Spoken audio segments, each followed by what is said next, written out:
mga kananay, habang si baby ay tulog, ako naman po ay magluluto ng aking gulay kasi mamaya ipapartner ko sa pinaksiw na isda. Ayan na siya, tulog na tulog, para mamaya pagkatapos ng kumain magsasampay ako. So for today's video, ako muna ay magluluto. Magigisa muna ako ng bawang. Simpleng ulam lang naman itong lulutuin ko. Binisang ano lang naman ito, binisang ampalaya.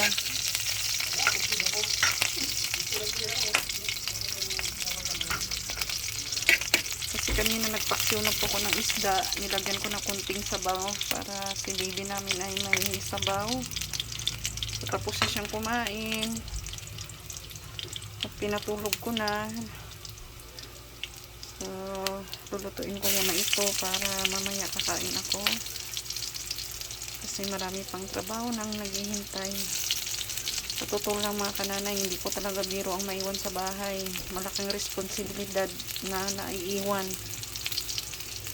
Baka ho ay nagtataka kayo kung bakit walang tumutulong sa akin sa gawaing bahay. Ang mga anak ko po, yung tatlong anak ko po ay nasa school.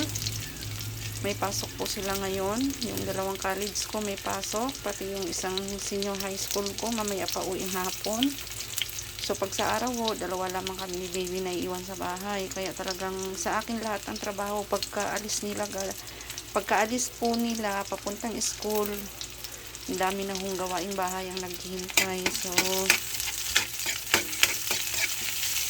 nakapagpahinga lang po ako sa pag-aalaga kay baby pagka dumating na si mami niya, o kaya pag nandito na si tita tsaka si tito niya. Yun yung pinakapahinga ko sa gawaing bahay at saka pag-aalaga kay baby. So ngayon, ito na yung aking ampalaya. Ito na yung ampalaya kanina na pinaglaruan ni baby, yung hinagis-hagis niya. Nakalagay ito sa plastic, nilagay ko sa ref.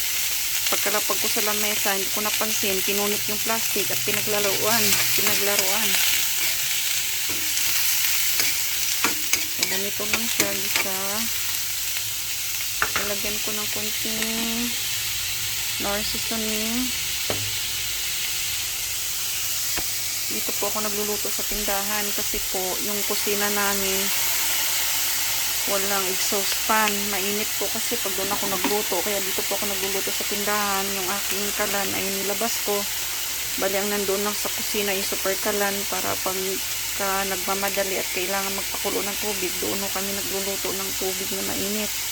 Pero yung pagluluto po ng ulam tsaka pagkain namin, dito po kami po nagluluto sa labas.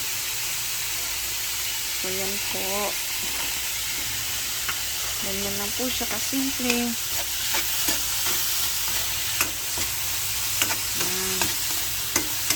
Kasi kanina ay nagpaksiw na ako ng isda. Ito yung ipapartner ko sa pinaksiw na isda. Ito yung ulam namin. Yung ulam ko pala. Lagyan ng kunting patis. Yun. Ganyan lamang. Ayan.